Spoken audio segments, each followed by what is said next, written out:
एक तो कहानी में आपको मदर टेरेसा की समझाता हूँ। तो एक कोई फिरंगी लड़की अमीर घर की आई सेवा करने के लिए। उन्होंने उसको कुछ दवाई दी, उनका फाया दिया, एक पट्टी दी। और वो जो आदमी दिख रहा है उसकी जाके गाँव पर लड़की गई, वहाँ पे गाँव में कीड़े पड़ चुके हैं, छूने से डर रही। तो वहाँ कुछ और काम था, ये किसी और से करवा लो, और जो आप कहेंगे वो कर। उसे बैंडेज ली, उस आदमी के पास गई, खुद उसके घाव साफ किए, खुद उसकी तीमारदारी की, खुद दवाई दी, पट्टी बांधी। जब वापस आई तो लड़की उनसे पूछती है कि माँ आपने कैसे किया ये? जब मैं उसकी तीमारदारी कर रही थी तो मेरे को लग रहा था कि मैं ईसा मसीह की तीमारदारी कर रही हूँ। पहली बार हिंदुस्तान में औरत बाहर घर से आई दिल्ली में काम करने। तो दो बातें यहाँ पर आई, वो थी कि औरतें काम करने आई, सेवा करने आई, हिम्मत नहीं। और औरतें वो काम कर रही थी जो आज से पहले कोई अछूत को दिया जाता था, क्यों करता था। इससे जो सोशल चेंज आया, जात पात के ऊपर जो तमाचा लगा, औरतों को जो घर में रखते थे स्लेव्स की तरह या घर पे काम करने की तरह, कि इनका सिर्फ बच्चे पैदा करना, बच्चे पालना, घर का काम करना, उनको फ्री किया गया, उनको लिबरेट किया गया। फेमिनिज्म आने से बहुत पहले ये प्रैक्टिस में आया। जिस बीमार का ख्याल घर वाले भी नहीं रखना चाहते, उस बीमार अजनबी का ख्याल एक क्रिश्चियन नर्स रख रही है। और ये इंस्टीट्यूशनलाइज किया क्रिश्चियनिटी ने। भारत जैसे देश में जहाँ इतनी छुआछूत है, वहाँ इसको इंस्टीट्यूशनलाइज किया। इसका क्या प्रभाव पड़ा होगा समाज पर? इसकी मैथ्स बताइए, ये इकोनॉमी कैसे बनती है कि बच्चों से जरूरत से ज्यादा पैसा भी नहीं लिया जा रहा है। कहाँ 1 लाख की फीस, कहाँ 10,000 की फीस, और फिर भी टीचर्स को रिस्पेक्टेबल सैलरी जो ग्रेड है वो वाली सैलरी भी दे रहे हैं आप। कैसे होता है कि रिटर्न ऑन इन्वेस्टमेंट आप किसको कहते हैं? आपने 5 करोड़ रुपए खर्च किया और आप सोच रहे हैं कि 5 करोड़ हर साल आए हमारे पास, तो उसके लिए तो आपको फीस 1 लाख रखनी पड़ेगी। मगर अगर आपका रिटर्न ऑन बिजनेस है कि इस इलाके में इतने 1000 बच्चे पढ़ गए, वो आपका मिशन है, तो आपका पूरा मैथमेटिक्स बिजनेस मॉडल बदल जाता है। उसमें सर्विस को एक कमोडिटाइज नहीं किया जाता है। एजुकेशन आज भी मिशन है। एग्नोस्टिक किंग ने रोमन रूल में वहाँ पर ये कहा कि अगर क्रिश्चियंस से तुम्हें जीतना और जनता को वापस लाना है तो उनसे ज्यादा सेवा करो, तब होगा। यहाँ पर भी तो ये हो सकता था कि पूरा स्ट्रक्चर आपके पास है, आप सरकार को इस्तेमाल कर सकते हैं और सरकार का मैंडेट है जनता की सेवा करना, तो आप भी तो सेवा कर सकते थे। वो लोग जो फ्रिक्शन क्रिएट कर रहे हैं, जो नन्स पे हमला करते हैं, जो हॉस्पिटल्स पे हमला करते हैं, क्रिश्चियन सिस्टम्स पे हमला करते हैं, क्या वो लोग बदले में कोई स्ट्रक्चर बना के दे रहे हैं कि अगर यहाँ ना जाएं वो गरीब लोग, एक्सक्लूडेड लोग, हाशियाग्रस्त समाज, तो उनके लिए एक दूसरा पैरेलल सिस्टम है? ऐसा हो रहा है क्या? देखिए, चैरिटी चेकबुक से नहीं होती है। चैरिटी की भावना CSR से नहीं आती, इंसान के दिल में पैदा होनी चाहिए। एजुकेशन और मेडिसिन बहुत ही प्रॉफिटेबल बिजनेसेस बन रहे हैं आज। सबसे बड़े बड़े स्कूल, जैसे आपने खुद ही कहा, सबसे बड़े बड़े हॉस्पिटल, कॉर्पोरेट हैं, इंडस्ट्रीज हैं, वहाँ पर डॉक्टर्स कॉन्ट्रैक्ट पे लिए जाते हैं। उनको तारीफ दी जाती है कि आप इतने पेशेंट्स लाइए, इतनी आप प्रॉफिट दिखाइए। अगर वो प्रॉफिट नहीं दिखा पाते हैं तो चले जाते हैं। आपकी नाखून का दर्द होगा, डॉक्टर आपको ये जरूर कह देगा नी सर्जरी क्यों नहीं कराते। जो लोग फ्रिक्शन पैदा कर रहे हैं और क्रिश्चियन मिशनरीज द्वारा चलाए जा रहे हॉस्पिटल्स और स्कूल्स को बंद कराना चाहते हैं, वो तो एक तरह से कॉर्पोरेट सिस्टम के लिए रास्ता तैयार कर रहे हैं, जगह खाली करवा रहे हैं। जब यहाँ पर ये वैक्यूम आ जाएगा तो कोई धन्ना सेठ आ जाएगा और वो बड़े चमकीले पत्थर वाला हॉस्पिटल बनाएगा जिसमें शीशा स्टील लगा होगा। उसको देख करके गरीब तो अंदर जाने से भी घबराएगा, मिडिल क्लास चौपट होकर के, गरीब होकर के बाहर आएगा। यही होगा। फिर तो कैपिटलिस्ट प्रोजेक्ट है ना। अगर क्रिश्चियन मिशनरीज की जो सेवा है उसको सेवा रोकना है, उस रोक के बाद तो कॉर्पोरेट ही आना है। क्यों? अगर आप वहाँ से ईसाइयों को या चैरिटी के लोगों को, किसी भी धर्म को हटा रहे हैं और आप खुद आ रहे हैं, तो वहाँ पे सिर्फ तीमारदार को नहीं हटा रहे हैं, वहाँ पे एजुकेटर को हटा रहे हैं। आपने जो मैंने शुरू में कहा, आप उसको हटा रहे हैं जो लोगों को कह रहा है आप इंसान हो, आपका हक है दवाई का, एजुकेशन का। एजुकेशन और मेडिसिन को एक तरीके से क्रिमिनलाइज कर दिया गया। चर्चेस के अंदर जाके, स्कूल्स और कॉलेजेस के अंदर जाके फादर को कहा जाता है, अगर स्टैचू लगाते हैं तो सावित्री और सरस्वती की स्टैचू लगाई। RSS के लिए, अखिल भारतीय विद्यार्थी परिषद के लिए एक कमरा दीजिए, और अगर क्या कहते हैं, अगर नहीं किया तो हम आपके ऊपर केस कर देंगे कि अगर आप अपना एजुकेशन इंस्टीट्यूशन और मेडिकल इंस्टीट्यूशन बंद नहीं करेंगे तो आप जेल जाएंगे। आप सिर्फ चर्च रखिए, दुआ मांगिए। दुआ भी आप अपने घर में अगर 4 लोग एक साथ मांग रहे हैं तो बजरंग दल के लोगों ने उनका घर के अंदर घुस के रोका है। तो सरकार क्या कर रही थी, थानेदार क्या कर रहा था, कलेक्टर क्या कर रहा था? कलेक्टर पकड़ता नहीं है चोर को, कलेक्टर पकड़ता है पास्टर को, और कई बार तो पास्टर भी नहीं, फैमिली को पकड़ लेता है। 1000 से ज्यादा लोग यूपी में कैद हुए हुए हैं। अब 200-250 अभी भी है, बेल नहीं हो रही है, मैजिस्ट्रेट बेल नहीं दे रहे हैं। बेल लेने के लिए आपको हाई कोर्ट में जाना पड़ता है। 1000 से ज्यादा केसेस इस साल हो चुके हैं। तो जिंदा की बात हो रही है। आप मरे हुए ईसाई को उसके गांव में नहीं दफनाएंगे, ये क्या हाँ क्या हो गया? अगर मर जाए तो लोग कहते हैं नहीं, इस गांव में इसको हम दफनाने नहीं देंगे। अरे फिर कहाँ जाएं? फिर कहाँ जाए? हम कचहरी, हाईकोर्ट ने कहा पुलिस से इनको वहीं दफनाया जाए, नहीं घुसने दिया। पुलिस ने रिपोर्ट दी कि अगर हमने कोशिश की तो बवाल हो जाएगा।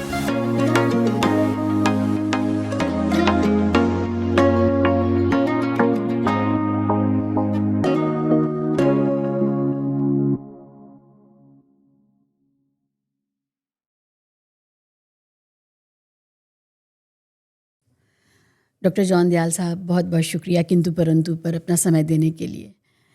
क्रिसमस का टाइम है और हम चाहते थे कि ईसा मसीह का जो कंट्रीब्यूशन है इंसानियत को, उसके कम से कम एक पहलू के बारे में आज हम लोग बात करें, और वो है सेवा का, शुश्रूषा का और बीमारों का ध्यान रखने का। ये जो पूरा सिविलाइजेशनल आइडिया है कि गरीब के लिए, अनजान के लिए, बीमार के लिए, जिससे हमारा कोई वास्ता नहीं, जिससे हमारी कोई मुलाकात पहचान नहीं, उसके लिए एक जगह हो जहाँ उस बीमार की तीमारदारी की जाए, उसको सेहतमंद किया जाए, उसके शरीर के जो अंग हैं जिसमें कभी कभी गंदगी होती है, जिससे घर वाले भी परहेज़ करने लगते हैं, उससे भी परहेज़ ना करके उसको स्वस्थ बनाया जाए। और उसमें कोढ़ी भी शामिल हैं, उसमें ज़ख्मी भी शामिल हैं, उसमें टर्मिनली इल भी शामिल हैं। तो ऐसे लोगों की, अनजान लोगों की सेवा करने के लिए हॉस्पिटल्स और ये सारा आइडिया सेवा का ईसा मसीह की जो शिक्षा है, जो ट्रेनिंग है, हमें उससे आता है। उन्होंने कहा, what ever you did for one of the least of the brothers of mine you did for me. Matthew को कोट कर रही हूँ, मैथ्यू 25:40 कोट कर रही हूँ। तो ये जो ख्याल है ये बहुत प्रोफाउंड और इंसानियत के सबसे ज़्यादा काम का ख्याल है। इस बारे में आज बात करेंगे कि कैसे हॉस्पिटल्स, डॉक्टर्स, नर्सेस और ये पूरी व्यवस्था और बहुत कम पैसों में या मुफ्त कैसे क्रिश्चियंस ने प्रोवाइड कराई। और ख़ासकर भारत में तो इसका ख्याल आ ही नहीं सकता था, जहाँ इतनी ऊंच नीच है, छुआछूत है, जात पात है, और अपने ही परिवार की बेटी जब मेंस्ट्रुएशन पीरियड होता है तो उसके लिए बहुत सी पाबंदियां लग जाती हैं, और ये सभी समाजों में होता है कुछ ना कुछ। तो ऐसे में सबकी सेवा, सबकी शुश्रूषा, ये ख्याल, इसके बारे में बताइए, क्या कंट्रीब्यूशन है भारत में? आपने मेरे को बुलाया इस बात से के लिए शुक्रिया। बड़े दिन के मौके पे बुलाया तो मैं और भी ज़्यादा आपका एहसानमंद हूँ। और आज के दिन आपके थ्रू और आपके चैनल को देखने वाले जो लाखों लोग हैं हिंदुस्तान में, हिंदुस्तान से बाहर, जहाँ भी हिंदुस्तानी बोली और समझी जाती है, उन सबको बड़े दिन की मुबारकबाद देता हूँ। मेरी क्रिसमस, हैप्पी क्रिसमस। मेरी क्रिसमस। और ईसा मसीह का प्यार और स्नेह आप लोगों के साथ आज और हमेशा बना रहे। आमीन। ईसा मसीह ने प्रेम ही तो सिखाया है, और क्या सिखाया है? इंसानियत के प्रति प्रेम। बाइबल के पहली पुरानी इंजील में पहले चैप्टर में, जेनेसिस, शुरुआत में इंसानियत की जब दूसरी पीढ़ी आई, दूसरी कौम आई, दो भाई आए, केन और एबल। केन ने एबल का जंगल में खून कर दिया। वो सोचता था किसी को पता नहीं है, मगर खुदावंद को तो पता ही था। तो आवाज़ आती है कि केन, एबल कहाँ है? और जो बाइबल में जेनेसिस में लिखा गया है, केन कहते हैं, how do I know, am I my brother's keeper? क्या मैं अपने भाई का चौकीदार हूँ क्या? कि उसकी देखभाल मेरा ही काम है, और कुछ काम नहीं मेरे पास। कि जो झल्लाट है, गुस्सा है उसका, जो शायद ऊपरी हो क्योंकि खून कर चुका है, वो उसका जवाब सैकड़ों साल बाद जब ईसा मसीह पैदा हुए और बड़े हुए, उन्होंने जवाब दिया, you are your brother's keeper. आप अपने पड़ोस के किसी से भी उतना ही प्यार कीजिए जो आप अपने आप से करते हैं। आपके जो माँ से पैदा हुए बच्चे होते हैं, भाई बहन होते हैं या रिश्तेदार होते हैं, उनसे जितना प्यार करते हैं, किसी पड़ोसी से कीजिए, किसी गैर आदमी से कीजिए, किसी सड़क पे जाते हुए आदमी से कीजिए। वो जो सेंटेंस है, you are your brother's keeper, वहाँ से वर्ड आता है फ्रेटर्निटी। औरतों का, मर्दों का, देश के आसपास के लोगों का, पूरी दुनिया के इंसान जात का फ्रेटर्निटी, एक दूसरे से क्या भाईचारा है। हिंदी में भी बहुत अच्छा शब्द है भाईचारा। एक दूसरे से जो भाईचारा है उसकी उत्पत्ति, उसका पैदाइश उसी सेंटेंस से होती है। तो जिन कौमों में, और इसमें सिर्फ मैं हिंदुस्तान की बात नहीं कर रहा हूँ, जो जात पात है हर जगह उसका कोई ना कोई तरक्की होता है।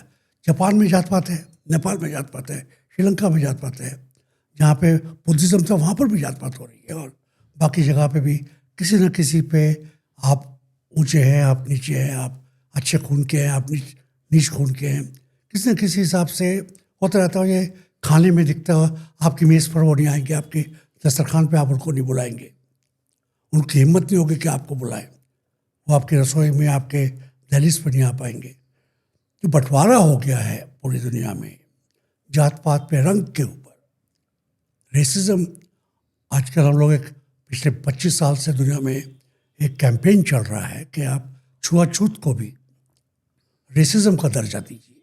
ये बात तो वही है, इंसान और इंसान के बीच में दीवार है। अम्बेडकर ने भी यही कहा, कबीर ने भी यही कहा, नानक ने भी यही कहा, पैगंबरों ने, सारों ने यही कहा।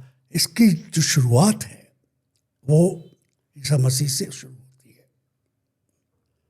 और अगर हम बड़े दिन को याद रखते हैं तो बड़ा दिन वो दिन है जिस दिन ईसा मसीह पैदा होते हैं, उसकी वजह से ही वो बड़ा दिन बना है। नहीं तो वो यौम कोई भी यौम हो सकता था। आपने जो बात उठाई कि जब भाईचारा आ जाता है, जब जो ईसा मसीह ने कहा कि what you have done to the least of my brothers, वो थोड़ा बाद में आता है। तो ब्रदर मानने को आप तैयार होंगे तब आएगा ना। और उसमें भी लीस्ट ऑफ माय ब्रदर्स, बड़ा भाई जो रजवाड़े में राजा बन जाएगा, दूसरा भाई जो वजीर बन जाएगा, तीसरा भाई जो साहूकार बन जाएगा, चौथा भाई भी कुछ बन जाएगा, पांचवा, छठा, सातवां भाई शायद उसको 25 गज ज़मीन में ना मिले खेती करने के लिए। तो लीस्ट ऑफ माय ब्रदर्स का जो बात आ जाती है, वो हिंदुस्तान जैसे शहर, देश में बहुत मायने रखती है। क्योंकि लीस्ट ऑफ माय ब्रदर गरीब हो सकता है, गांव में हो सकता है, जंगल में हो सकता है, दलित हो सकता है, जिनसे बाकी टाइम में हम शायद ना कर पाए, वो लीस्ट। और उसका एक और कॉन्टेक्स्ट है। ईसा मसीह ने जो इसका खुलासा किया, जब वो बता रहे थे अपनी कहानी, ईसा मसीह कहानियों में बात करते थे ताकि आम लोगों को समझाए। वो ऊपर के पास्टर्स या बिशप्स या पंडित लोगों के लिए बात नहीं करते थे। वो गरीब जो शायद स्कूल भी ना गया हो, किसान के बच्चे, खेत भेड़ शराब चल रहे हैं, उनके लिए बात। तो ज़्यादातर बात उनकी कहानियों में आया करती थी। और बाइबल में अगर नया उसका इंजील देखें आप, तो आधा तो पेजेस कहानियों में चले जाते हैं।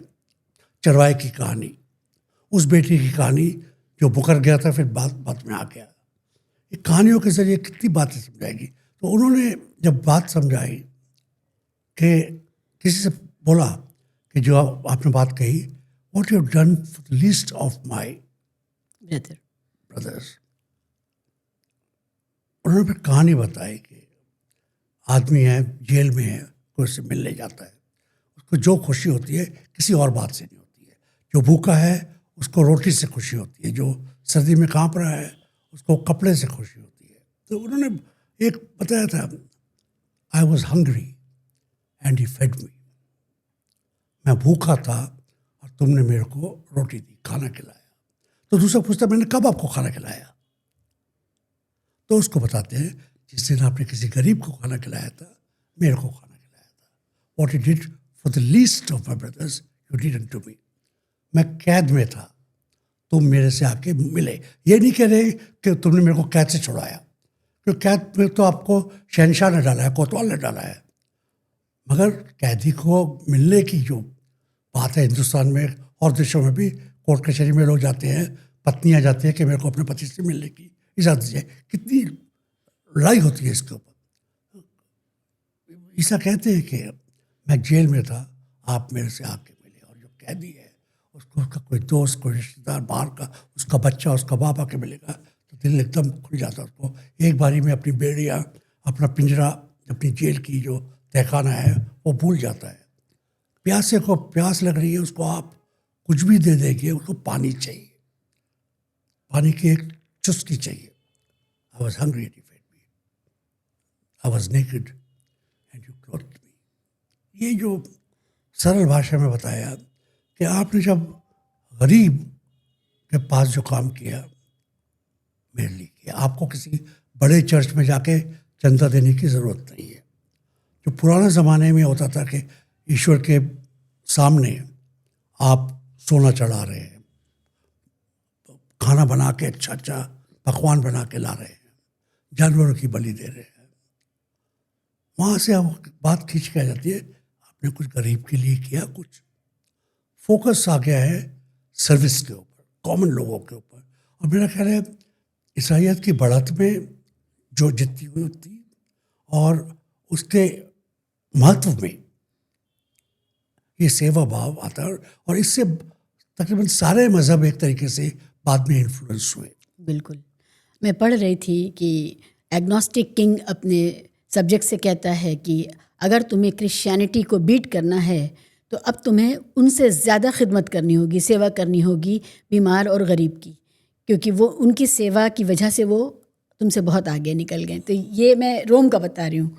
तो और ये बात सच है कि हमारे यहाँ भी, भारत में भी जो परंपरा है वो तो भगवान को सोना चांदी खाना भोग 56 भोग चढ़ाने की परंपरा है, और वो सीधा सीधा पुजारियों के पास जाता है। वहाँ से बात निकाल करके इस पर लाना कि भगवान को ज़रूरत नहीं है, भगवान को रिश्वत की भी ज़रूरत नहीं है, और भगवान को खाने की भी ज़रूरत नहीं है, भगवान के जगह उसके बंदों को ज़रूरत है। तो ये वाला ख्याल और ये पैपलडम जो हम जिसको हम कहते हैं वो ये वहाँ भी था और ये यहाँ भी है। तो भारत के लिए तो बहुत क्रांतिकारी विचार है कि जहाँ इतनी छुआछूत हो, जहाँ जाति देख के पानी पिलाया जाता हो, जाति देख के घर में आने की इजाज़त दी जाती हो, वहाँ एक अनजान इंसान की जो बीमार है, जो तकलीफ़ में है, गंदा है, शायद दलित है, पद दलित है, शूद्र है, उसकी खिदमत की जाए और उसके खून, उसके पखाने, पेशाब, मवाद, उन सब की से उसकी खिदमत की जाए और उसको वापस स्वस्थ किया जाए। उसके शरीर में कोढ़ है तो कोढ़ी की खिदमत की जाए, कोढ़ी की पट्टियाँ बांधी जाएं। ये तो सिर्फ क्रिश्चियनिटी ने दिया। Healing, care of the sick, care of the dead, ऐसी बीमारियां जिनका कोई इलाज नहीं है। एक औरत जिसको 12 साल से खून बह रहा था, एक आदमी जिसको कोढ़ था, एक आदमी जो अंधा था, जो शायद हिंदुस्तान में या रोम में या पेरिस में या मॉस्को में सड़क पे भीख मांगता हो, वो आदमियों को बाइबल की नई इंजील ऐसे लोगों से भरी हुई है। कहीं तो मांग भी नहीं सकते कि हमको जगह कीजिए, बोल भी नहीं सकते हैं। एक औरत है, वो इतनी डरी हुई है, आपने कहा ना कि मेंस्ट्रुएशन में फला जगह नहीं जा सकती है, वो डरी हुई इतनी है, खून बह रहा है और वो आके सिर्फ कपड़ा छू लेती है और ईसा कहते हैं उससे कि किसने मेरा कपड़ा छुआ, और लोग उस औरत को मारने को तैयार हैं क्योंकि हिम्मत कैसे हुई करने की। सिक्योरिटी गार्ड एक तरीके से आप कह सकते हो, या क्योंकि ईसा मसीह भी रेबाई थे, टीचर थे, मौलवी थे, आप कह सकते हैं जी। तो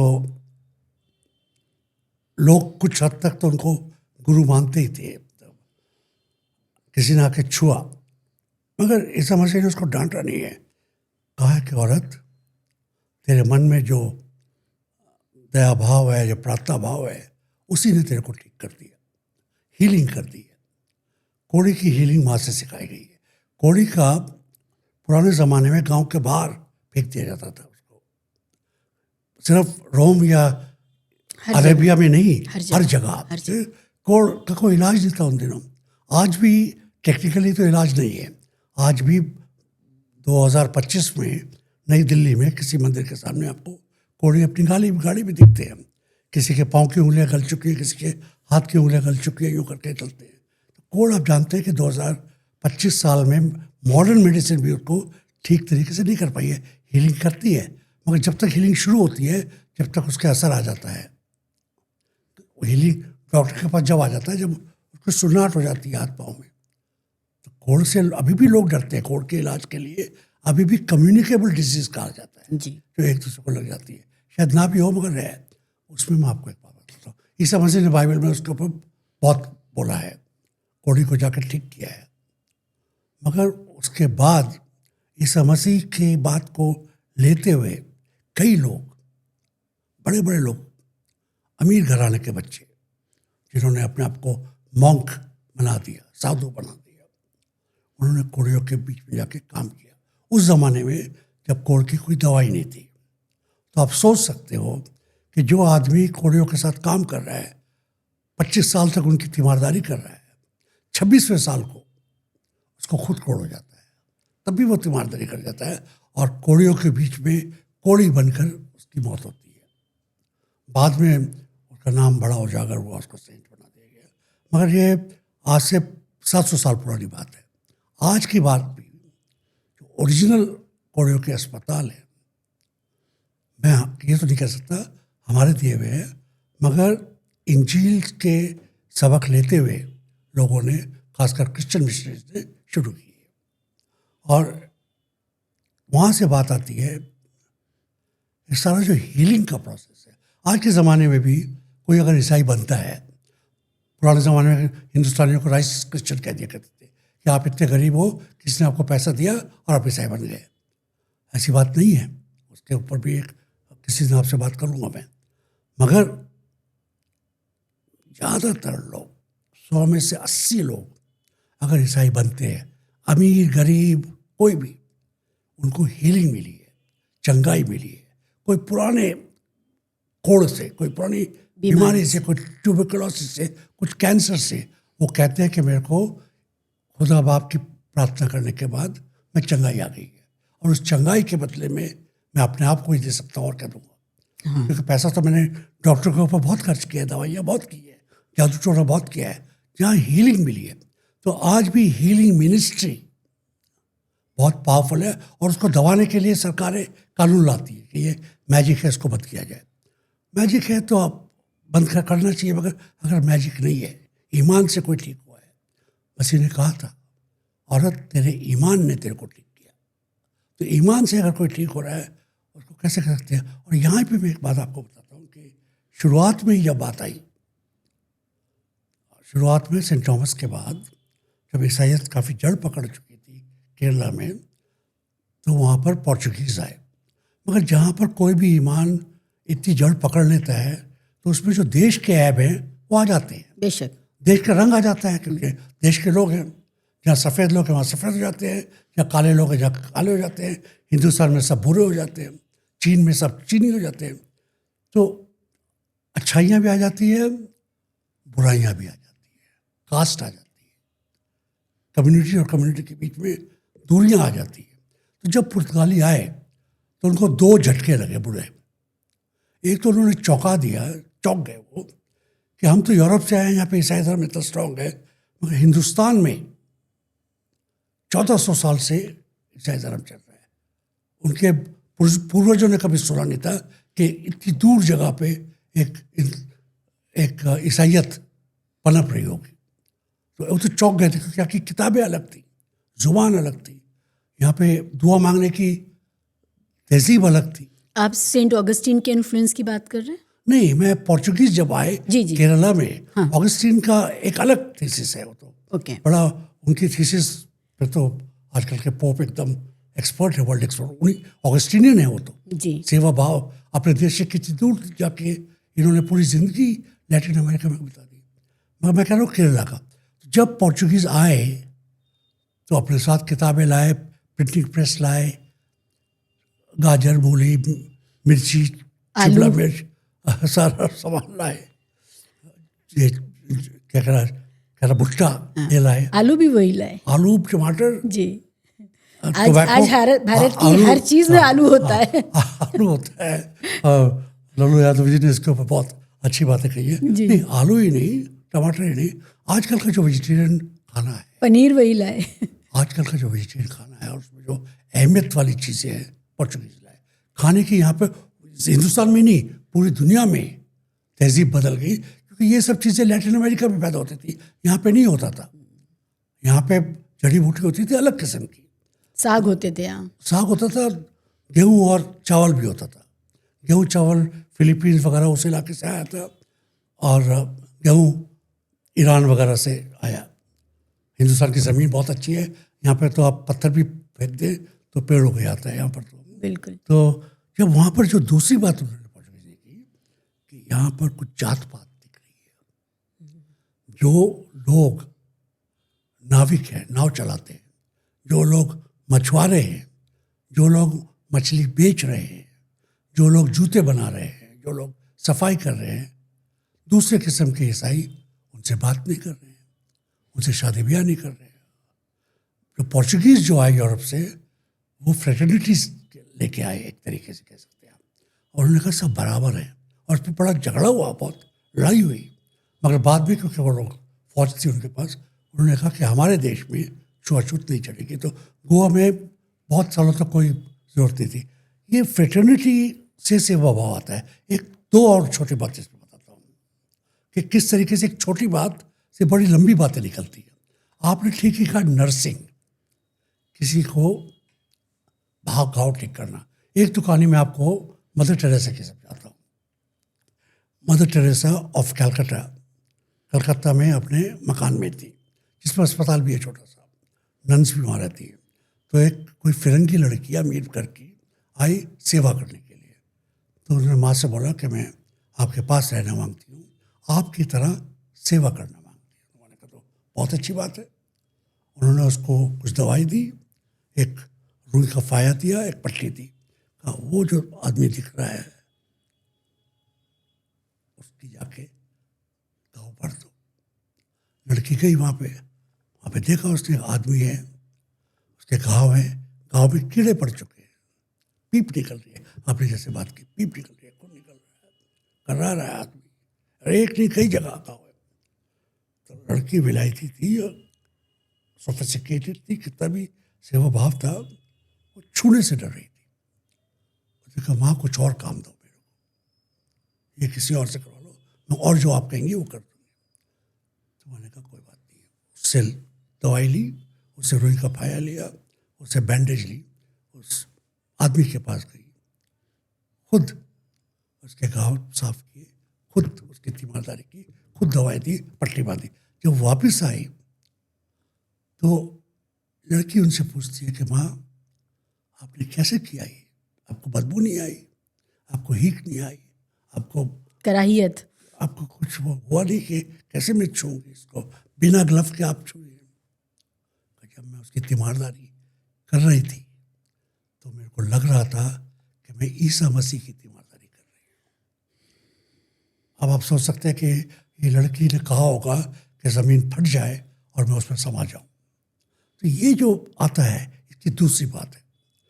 केरला में जब पहली बारी एक सिस्टर ने विधवा औरतों को कहा कि आप आइए, उनको तीमारदारी सिखाई। पहली बारी हिंदुस्तान में औरत किसी चीज़ से बाहर घर से आई दहलीज पे काम करने के लिए, और वो काम जो इस देश में कभी अछूत किया करते थे, लोगों का गंदगी साफ करना, घरों की सफाई साफ करना, गांव पे पाँव लगाना, अपने लोगों को, अपने माँ बाप को, अपने भाई बहन को तीमारदारी लोग नहीं करते थे, जंगल में छोड़ जाते थे, या बाहर से नौकर बुलाते थे करो, या किसी नौकर से कहते थे इसको जरा साफ कर दो, खाना उसको दे दो, खुद जाने से डरते थे। वहाँ पर औरतें पहली बारी आके तीमारदारी सीखी। तो दो बातें यहाँ पर आई जो फ्रांस में और इंग्लिस्तान में 2 सदी पहले आ चुकी थी, ये 1 सदी पहले आ चुकी थी। वो थी कि औरतें काम करने आई, सेवा करने आई, और उन पर कोई लाचा लगाने की किसी को हिम्मत नहीं। और औरतें वो काम कर रही थी जो आज से पहले कोई अछूत को दिया जाता था कि करता नहीं। ये जिससे जो सोशल चेंज आया, जात पात के ऊपर जो तमाचा लगा, औरतों को जो घर में रखते थे स्लेव्स की तरह या घर पे काम करने की तरह, कि इनका सिर्फ बच्चे पैदा करना, बच्चे पालना, घर का काम करना, पति की सेवा करना, भाई बहनों का ध्यान रखना, चौका चूल्हा करना, इसके अलावा कोई काम नहीं है। उनको बताया गया कि उनको फ्री किया गया, उनको लिबरेट किया गया। फेमिनिज्म आने से बहुत पहले ये प्रैक्टिस में आया गया। बहुत ज़रूरी बात कही आपने फेमिनिज्म आने से बहुत पहले। एक तो ये कि वो घर से निकल के काम कर रही हैं और वो पर्सनल रीजंस की वजह से काम नहीं कर रही हैं, एक सोशली यूज़फुल प्रोडक्टिव काम कर रही हैं और उसके एवज़ में उनको रिकग्निशन भी मिल रही है और कुछ मुआवजा भी मिल रहा है। ये दोनों चीज़ें, तो इससे जो सेल्फ वर्थ एक महिला को महसूस हुई होगी, मैं उसकी तरफ मैं अब इमेजिन कर सकती हूँ कि ये कितनी क्रांतिकारी बात है उस दौर के लिए जब महिलाओं को घर से बाहर नहीं। लेकिन इसके साथ साथ जो इतनी बड़ी बात कि जिस बीमार का ख्याल घर वाले भी नहीं रखना चाहते, उस बीमार अजनबी का ख्याल एक क्रिश्चियन नर्स रख रही है और ये इंस्टीट्यूशनलाइज किया क्रिश्चियनिटी ने। भारत जैसे देश में जहाँ इतनी छुआछूत है वहाँ इसको इंस्टीट्यूशनलाइज किया। इसका क्या प्रभाव पड़ा होगा समाज पर? ये अस्पताल क्या चीज़ है? अस्पताल इंस्टीट्यूशनलाइज तीमारदारी है। बेशक। अगर आपको दवाई लेके इंजेक्शन लेके घर पे अपनी तीमारदारी कर सकते हैं, जो बहुत अरबपति है वो कभी करते भी हैं, एक पूरे कमरे को आप आईसीयू बना देते हैं, मगर उसके अलावा भी छोटी मोटी बीमारियों के लिए घर पे हो सकता है, मगर आप आउटसोर्स कर देते हैं क्योंकि आपके पास टाइम नहीं है, लोग नहीं है, तबीयत आपकी नहीं है। चाहे अपना पति हो, अपना पिता हो, अपनी बीवी हो, कितनी तीमारदारी करेंगे, कितना उसका बेड पैंस आप उठाएंगे, बदबू आती है। तो अस्पताल एक आउटसोर्सिंग हो गया है, वहाँ पे इंस्टीट्यूशनलाइज हो गया है, सैनिटाइज हो गया है।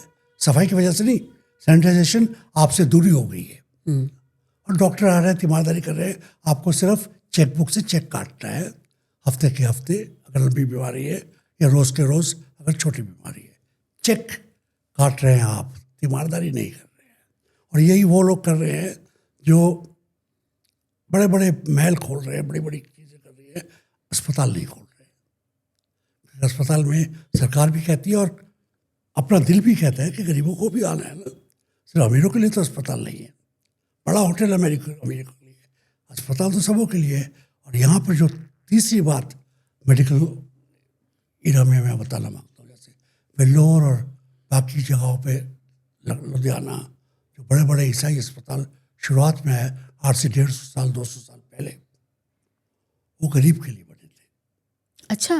अमीर से जो दवाई नहीं मिल पाती है वो मिल पाती है। उन इलाकों में गए थे साउथ इंडिया के जहाँ पे पहले अस्पताल नहीं थे, और वहाँ पर आज की तारीख में भी जो मेडिकेयर सिखाई जाती है डॉक्टरों को, उसमें रूरल एरियाज का क्या हाल है, गरीब का क्या हाल है, कैंसर कैसे क्योर करना है वो भी सिखाया जाता है। मगर रूरल इंडिया में कैसे आप करेंगे काम, बहुत बात है उसकी। और वहाँ के डॉक्टर्स को बॉन्ड है, MBBS करने के पास, MD करने के पास, डॉक्टरेट करने के पास, कि आपको इतने फला साल गांव में बिताने पड़ेंगे। और उनमें से कई लोग बॉन्ड उनका 2 साल का है, वो 20 साल लगा देते हैं। वो इमोशनली इन्वॉल्व हो जाते हैं उस समाज के साथ कि उनकी कौन करेगा उनका ख्याल अगर मैं चला जाऊँ। उनको दूर दिल का सुकून मिलता है। दिल का सुकून मिलता है। डॉक्टर साहब ये बताइए, ये कैसे होता है कि दूसरों की खिदमत करने का ये जो जज्बा है, और ख़िदमत सिर्फ ये नहीं मुंह से बोल करके प्रवचन देने की खिदमत नहीं, हाथ पैर चला के उनके शरीर को स्वस्थ करने की खिदमत, ये सिस्टम कैसे बनता है? कोई ये मिशन किस तरह काम करते हैं? इनकी कार्य प्रणाली क्या है, प्रोसीजर क्या है?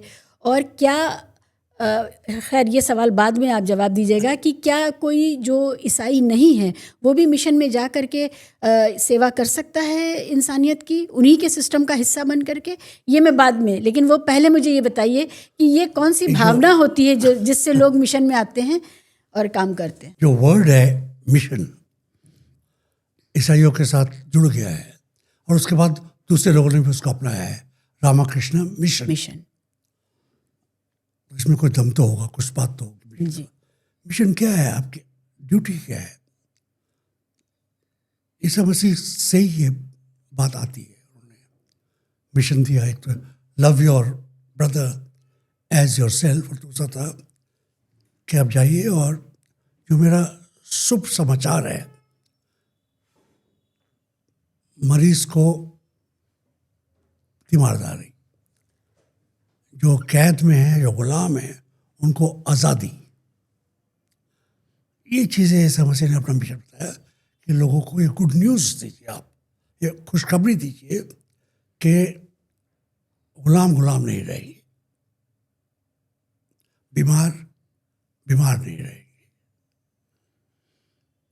भूखा नहीं रहेगा। और इसके लिए जो, अगर आप लैटिन अमेरिका या हिंदुस्तान की बात लें, अफ्रीका की, ना यूरोप की, किसी भी देश की बात लें, वहाँ पे जो शुरू में ईसाई ग्रुप आए, औरतें और आदमी, वो जगह गए जहाँ पे कोई वैद्य नहीं गया था, कोई हकीम नहीं गया था, जंगलों के बीच में, गाँव के बीच में, जिनको लोग कहते थे कि इनको क्यों जाए हम इनके पास, उनको हमारे पास आना चाहिए।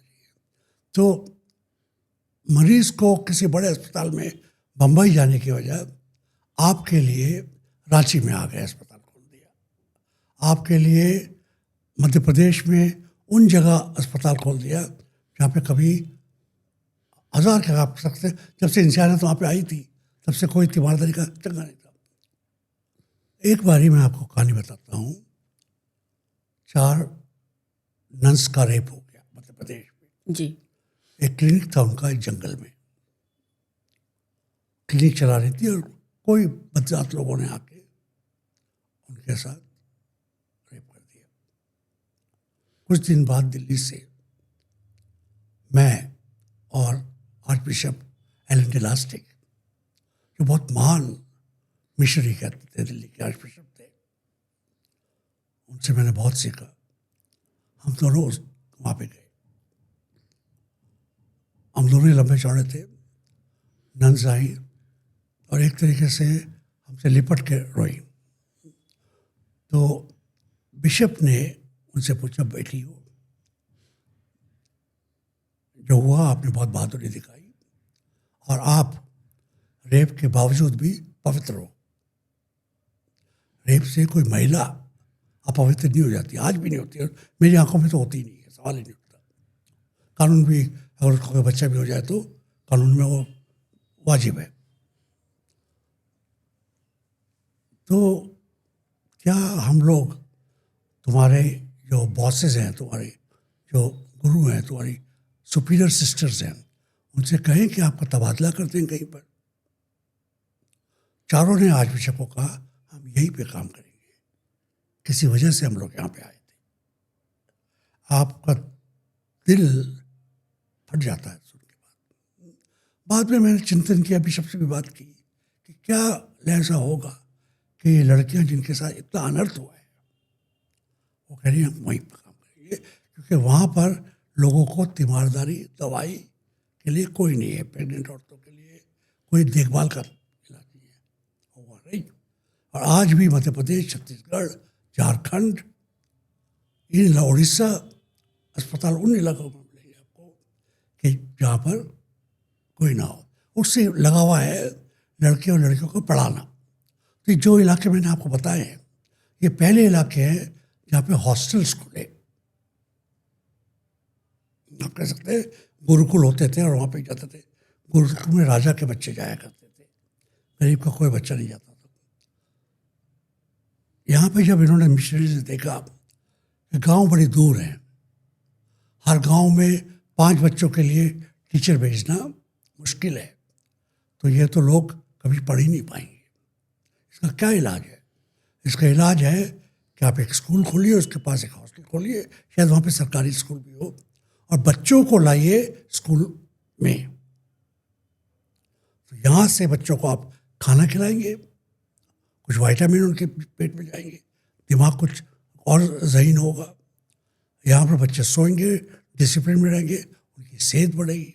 और यहाँ से स्कूल 5 कदम पे है, 5 कोस पढ़नी है। लड़कियाँ बिना शेर के खतरे से, बिना भालू के खतरे से, बिना रेपिस्ट के खतरे से जाके पढ़ के वापस आ सकती है। माँ बाप को भी चैन है कि बच्चे सेफ हैं। तो हॉस्टल्स वहाँ पे खोले। वहाँ पे अगर कोई बच्चे पिछले 100 साल में कोई पढ़े होंगे तो इन्हीं हॉस्टल्स में पढ़े होंगे, चाहे वो IAS सॉफ्ट, किसी से जाके पूछ लीजिए कहाँ पढ़े थे आप। बाद में 1947 के बाद सरकार ने कुछ स्कूल खोले। आज सरकार के स्कूल हर जगह पहुँचे हुए हैं। क्या उनमें टीचर्स हैं? वो बात अलग है। वहाँ पर टाट की पट्टी है, कभी छत पे वो भी नहीं है, वो अलग बात है। छत भी नहीं है। 50% बिहार के स्कूलों में छत नहीं है। टॉयलेट तो ज़्यादातर स्कूलों में है ही नहीं। 1 लाख से ज़्यादा सरकारी स्कूल अभी बंद हो गए हैं इस दौर में, जब जनसंख्या बढ़ी है। न्यू एजुकेशन पॉलिसी के अंतर्गत बहुत स्कूल बंद हुए हैं जी, मगर हम सरकार की बात नहीं कर रहे हाँ, हैं। वो हमें मकसद। एजुकेशन वहाँ पे पहुँची कैसे? किसने हक दिया कि दलित का बच्चा पढ़ सकता है? किसने हिम्मत दी कि औरत आके पढ़ सकती है? औरत बनाम लड़की आके पढ़ सकती है, बच्ची, और बड़ी होके जहाँ तक उसकी कुव्वत है पढ़ना मांगती है, पढ़ सकती है। ये कहाँ से आई ताकत? जब आप ये बातें कह रहे हैं तो मुझे ये सवाल भी था मेरा कि मिशन से जुड़े हुए लोग जो शिक्षा के क्षेत्र में हों या हॉस्पिटल के रखरखाव में हों, ये कैसे होता है कि क्रिश्चियन इंस्टीट्यूशंस के रेट्स अफोर्डेबल होते हैं? हमेशा जो क्रिश्चियन मिशन के जो हॉस्पिटल्स हैं या जो भी इस्टेब्लिशमेंट्स हैं, उनके रेट्स आज भी ज़्यादा अफोर्डेबल हैं। आपके लिए उन डॉक्टर्स, उन नर्सेज, उन स्टाफ के लिए भी तो गेहूं और तेल और आटा और चावल और पेट्रोल का रेट वही है। तो ये कैसे मुमकिन हो पाता है? क्या सिस्टम है ये? मैं दिल्ली के स्कूलों की बात करता हूँ जी। कहीं ये मॉडल कहीं भी हो सकता है। सेंट कोलम्बा जैसे स्कूल में तकरीबन 10,000 रुपया एक बच्चे पे खर्च आता है, बहुत है पैसा। मगर दिल्ली के जो उस क्वालिटी के स्कूल है जो प्राइवेट सेक्टर में है, फीस 1 लाख है। जी। फ़र्क यह है कि वहाँ के बाथरूम भी एयर कंडीशन है, बस, और कोई फ़र्क नहीं है। क्योंकि यही के टीचर्स बराबर के टीचर्स हैं, हिंदुस्तानी टीचर्स हैं, टीचिंग मटीरियल वही है, नए ब्लैक बोर्ड्स वही हैं, बल्कि कोलंबा में फील्ड्स हैं, स्विमिंग पूल है वगैरह वगैरह पुराने ज़माने का। फीस इतनी कम कैसे रह जाती है? और तब भी स्कूल से कुछ तो इनकम हो रही है। स्कूल की टीचर्स को जो सरकारी फीस है वो दी जा रही है। आजकल जो 7th पे कमीशन, मतलब आप ये कह रहे हैं कि जो सरकार की सैलरी है वही सैलरी वहाँ पर भी दी जा रही है, उसके बावजूद फीस कम है। फीस कम है। जी। वो सैलरी क्या सरकार भेजती है वो पैसा? कई स्कूल जो एडेड स्कूल्स हैं वहाँ पर सरकार देती है। वहाँ पे फीस 250 रुपया या ज़्यादा 1000 रुपया। ओह, ये फ़र्क है। हाँ, ये फ़र्क है। क्योंकि जो सरकार दे रही है तो उसका हिस्सा वो हटा देते हैं। मगर स्कूल में 1/3 लोग, एक आप कह सकते हो, बिना तनख्वाह के काम कर रही है, बिना तनख्वाह के काम कर रही है, ज़्यादा पूरा जोर लगा रही है। तो ये कैसे, ये इसकी मैथ्स बताइए, ये इकोनॉमी कैसे बनती है कि बच्चों से ज़रूरत से ज़्यादा पैसा भी नहीं लिया जा रहा है? कहाँ 1 लाख की फ़ीस, कहाँ 10,000 की फ़ीस, और फिर भी टीचर्स को रिस्पेक्टेबल सैलरी जो ग्रेड है वो वाली सैलरी भी दे रहे हैं आप। कैसे होता है ये? आपके कुछ दर्शक जो बिजनेस में है वो लोग समझ पाएंगे क्या बिजनेस मॉडल हो सकता है। जी। एक बात साफ है कि रिटर्न ऑन इन्वेस्टमेंट आप किसको कहते हैं? आपने 5 करोड़ रुपया खर्च किया और आप सोच रहे हैं कि 5 करोड़ हर साल आए हमारे पास, तो उसके लिए तो आपको फीस 1 लाख रखनी पड़ेगी। मगर अगर आपका रिटर्न ऑन बिजनेस है कि इस इलाके में इतने 1000 बच्चे पढ़ गए, वो आपका मिशन है, वो रेट ऑफ आपका रिटर्न्स ऑफ इन्वेस्टमेंट है, तो आपका पूरा मैथमेटिक्स बिजनेस मॉडल बदल जाता है। उसमें सर्विस को एक कमोडिटाइज नहीं किया जाता है। एजुकेशन आज भी मिशन है। कई रिटायर्ड एसआई रिटायर होने के बाद स्कूल खोल लेते हैं, सिर्फ उनका गुजारा भी हो जाता है, मगर 150 बच्चे भी पढ़ लेते हैं, और शायद स्कूलों की फीस से बहुत कम स्कूल में अपने आसपास ट्रांसपोर्ट का कोई खर्चा नहीं आ रहा, जैसे खतरा नहीं है। आजकल हिंदुस्तान में क्या, पूरी दुनिया में ही खतरा बहुत बड़ी चीज़ है। सिक्योरिटी क्या है? अमेरिका में आप देख रहे हैं जाके सरकारी स्कूलों में पट पट पट पट पट पट पट लोगों को मार दिया जा रहा है। हिंदुस्तान के स्कूल के बच्चों में कहीं पे छत से गिरने से मर रहा है, कहीं पे रेप हो रहा है, कहीं पे खुदकुशी कर रहा है। टीचर्स मार रहे हैं। साइकोलॉजिकल स्ट्रेस जो है, तो ये एक तरीके से सरकारी स्कूल में पानी पी लेने की वजह से बच्चे को, दलित बच्चे को मार दिया, और टीचर को यूँ मार दिया कि वो अछूत थी और मिड डे मील ब्राह्मण के बच्चों को सिखा रही थी, ऊंची जात के बच्चों को। छुआछूत तो आजकल का कोड है सोसाइटी का, उसको ठीक तो करना ही पड़ेगा आज नहीं तो कल। अम्बेडकर ने कोशिश की थी मगर बहुत काम बाकी है। जी, आप बता रहे थे कि कैसे ROI जो है वो आपके यहाँ, कि ROI इसका बिजनेस मॉडल आसानी से नहीं समझाया जा सकता। कितनी हद तक अंडरराइट कर रहे हैं, किस हद तक आपके लोग, आपके जो मिशनरीज हैं, सिस्टर्स हैं, फादर्स हैं, ब्रदर्स हैं, वो कितना मेहनत लगा रहे हैं उसके ऊपर। बिल्डिंग पे पहले बन चुकी है। नई बिल्डिंग अगर बन रही है तो बहुत फ़र्क है। जो ओवरहेड्स हैं उनको मिनिमल करके बात चलती है। और सेवा भाव की तो बात है ही, यहाँ पे कोई है ही नहीं, इसको तो खोलना ही पड़ेगा। फीस जहाँ पे लोग दे ही नहीं सकते, कुछ देनी पड़ेगी। और इन स्कूलों में भी ये EWS की बात नहीं है, मगर अगर यहाँ के अड़ोस पड़ोस में दलित के बच्चे आ रहे हैं, गरीब ईसाई के बच्चे आ रहे हैं, गरीब मुसलमान के बच्चे आ रहे हैं, किसान के बच्चे आ रहे हैं, तो उनको आप EWS कहिए या ना कहिए, वो तो है ही EWS। आपने अगर इन बच्चों को एडमिशन दिया तो आपने सरकार किया जो खुदा की बात है, हुक्म है, उसको भी आपने पूरा किया। तो ये मैंने बताया था आपको, शहर के स्कूल, बड़े स्कूल आए, मगर हर इलाके में अफोर्डेबल स्कूल, आप कह सकते हैं कि अफोर्डेबल स्कूल है उसमें। और जो अट्रैक्शंस हैं, जो लोग कहते हैं अट्रैक्शंस है, इंग्लिश कॉन्वेंट एजुकेशन एक फ्रेज हो गया है जिसके अंतर्गत माना जाता है कि जो लड़की कॉन्वेंट से पढ़ के आई है उसमें ज्ञान विज्ञान तो होगा ही, अंग्रेजी फर्राटे से बोल पाती होगी, होगा, सलीका होता होगा, मॉरल्स होंगे, मोरालिटी होगी, वैल्यू सिस्टम होगा। वैल्यू सिस्टम को आप कैसे कमोडिफाई करेंगे? मैं वैल्यू सिस्टम पर भी बात करना चाहती हूँ कि अभी तक मैंने नहीं देखा क्रिश्चियन स्कूल्स के टीचर्स उस तरह से फैशन परस्ती कर रही हूँ, या आजकल तो रील्स का कल्चर है, रील्स में वो दीपिका पादुकोण और या किसी हीरोइन की तरह डांस कर रही हूँ कम कपड़े पहन करके, या अपने आप को उस तरह से पेश कर रही हूँ। उनके अंदर अभी भी जो एक रोल मॉडल, टीचर का एक रोल मॉडल जो हमारे जहन में है, वो उसको एडहेयर कर रही हैं, उस जैसी दिखती हैं। उसके अलावा भी उनकी ज़िंदगी में चमक दमक, कंज्यूमरिज्म कम दिखता है। तो क्या उनके अंदर ख्वाहिशें नहीं होती हैं? वो नहीं चाहती कि वो भी कैटरीना कैफ जैसी दिखने लगें और वैसे ही जीवन जिएँ। तो जो गोयल साहब, मित्तल साहब के स्कूल हैं और जो क्रिश्चियन स्कूल्स हैं, वहाँ पर क्या चेंज आ जाता है कि वो नहीं है वहाँ पर? स्कूल में घुसते ही आपको सलीब दिखती है। अगर कैथलिक स्कूल है तो माँ मरियम की स्टैचू दिखती है, ईसा मसीह की स्टैचू दिखती है। आपको पता है कि ये बाजार नहीं है, दुकान नहीं है। घुसते ही मैं आपको बताता हूँ, और शायद आपको थोड़ा सा अचंभा भी हो, किसी भी कैथलिक स्कूल में या किसी भी ईसाई स्कूल में ज़्यादा से ज़्यादा 1/3 लोग ईसाई होंगे, बाकी लोग हिंदू हैं जी। बाकी क्लास 4 वगैरह टोटली हिंदू है, बस ड्राइवर वगैरह तो है ही। ईसाई संस्था में हिंदू काम कर रहे हैं, मगर जैसे आपने ठीक ही कहा, उनकी लाइफस्टाइल में भी कुछ चेंज आ जाता है।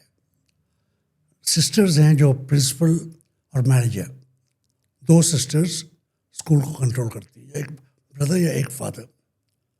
उनके नीचे कुछ एडमिनिस्ट्रेटिव स्टाफ, कुछ टीचिंग स्टाफ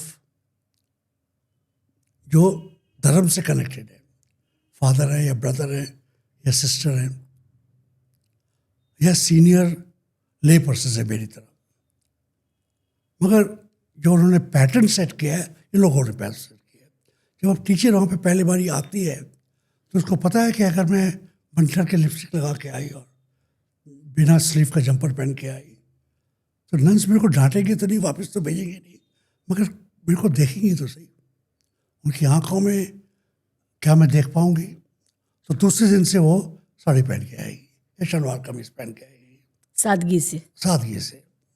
अच्छे कपड़े होंगे, सादगी ऐसी बात नहीं है कि आप टाट पहन के आ नहीं रही नहीं, साफ सुथरे अच्छे कपड़े। हैं, साफ सुथरे।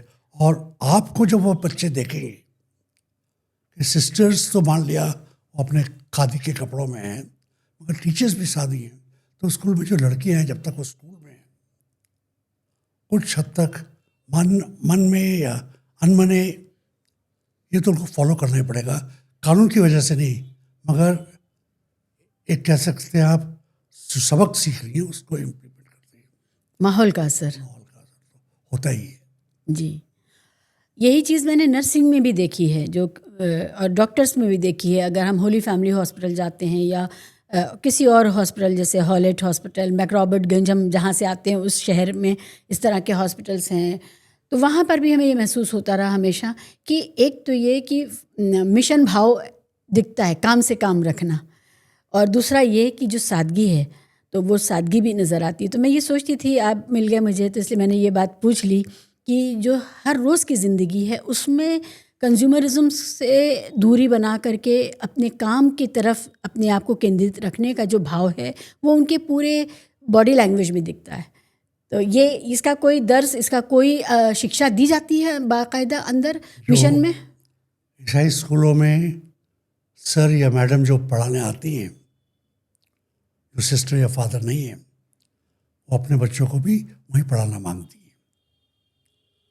अगर वो अपने बच्चों को चाहे तो वो बड़े स्कूल में भी भेज सकती है, मगर उनको शायद ये लगा कि यहाँ का जो माहौल है, यहाँ की जो तहजीब है, यहाँ पे जो सिखाया जा रहा है, मेरे बच्चे को भी फ़ायदा होगा।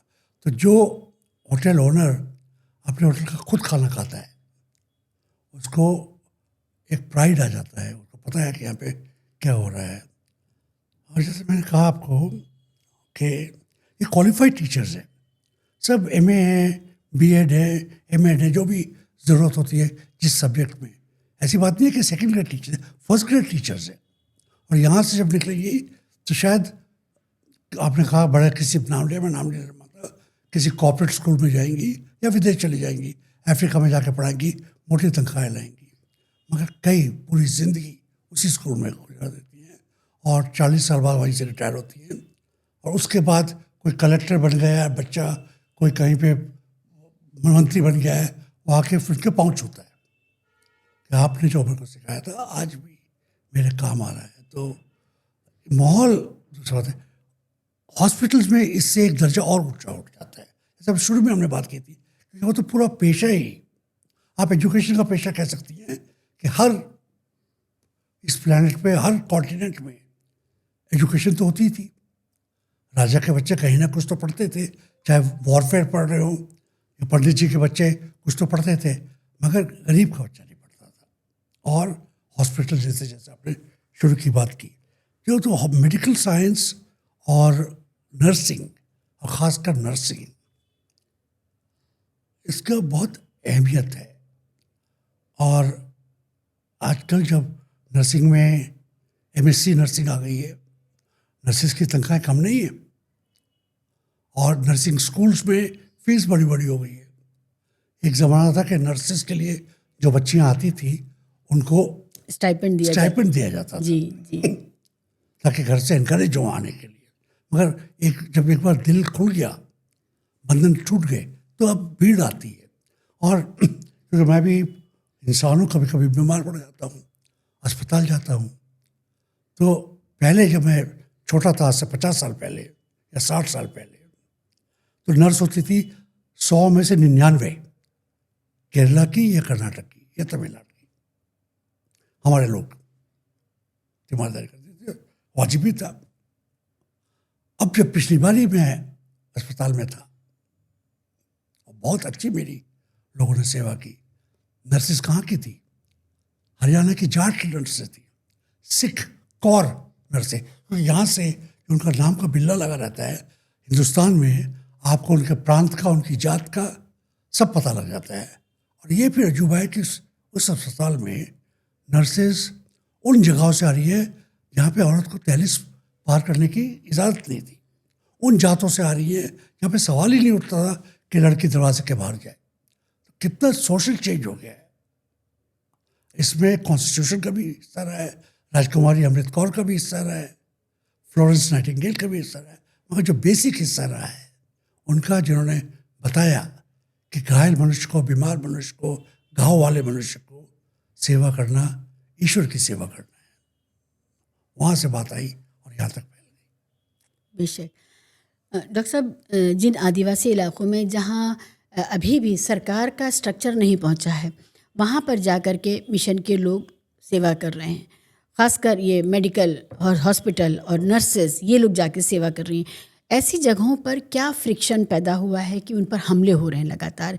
आप इसको किस नज़र से देखते हैं? क्या कारण होंगे? 3 कारण बताता हूँ आपको। जी। पहला कारण आप मान सकते हैं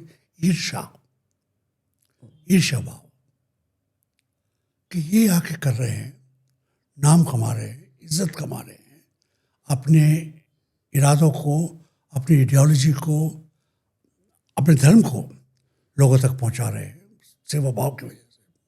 हम नहीं कर रहे। ईर्ष्या के बाद आता है कि ये लोग बंद करें काम। वो ये नहीं कह रहे कि इन्होंने काम बंद कर दिया तो लोग मर जाएंगे, यहाँ पे स्कूल खत्म हो जाएगा, हम तो कर नहीं पाएंगे। ये भाव बाद में आएगा जब वो वहाँ से हट जाएंगे। तो अभी कह रहे कि इनको हटाना, इनको रोकना है। कानून बना दिए गए, anti conversion laws, Niyogi report के मिशनरी जाते हैं, ईसाइयत फैलाते हैं। एक भाव वो। दूसरा ईर्ष्या और भय क्या कि गरीब को, जो कल तक हमारा नौकर था, जिसकी हिम्मत नहीं होती थी आंख उठा के हमको देखना, जो हमेशा हमारे आके पाँव छूता था, हमसे कर्ज लेता था, हमारी ज़मीन पर खेती करता था, जिससे हम बेगार का काम करा सकते थे। आज उसकी हिम्मत हो गई है कि वो 50 साल में नहीं मर रहा है, दवाई की वजह से उसकी उम्र हो रही है, और क्योंकि उसकी उम्र ठीक है, उसकी सेहत ठीक है, अपने बच्चों को पढ़ा रहा है। कल उसका बच्चा शायद कलेक्टर बन जाए, नेहरू की वजह से शायद वो कल दरोगा बन जाए, तब क्या होगा? अगर गरीब का बच्चा दरोगा बन गया तो हम पे राज करेगा। ये जो कॉन्फ्लिक्ट, सोशल टेंशन आ जाते हैं, और इसमें भी ईसा मसीह को पता था कैसा होगा।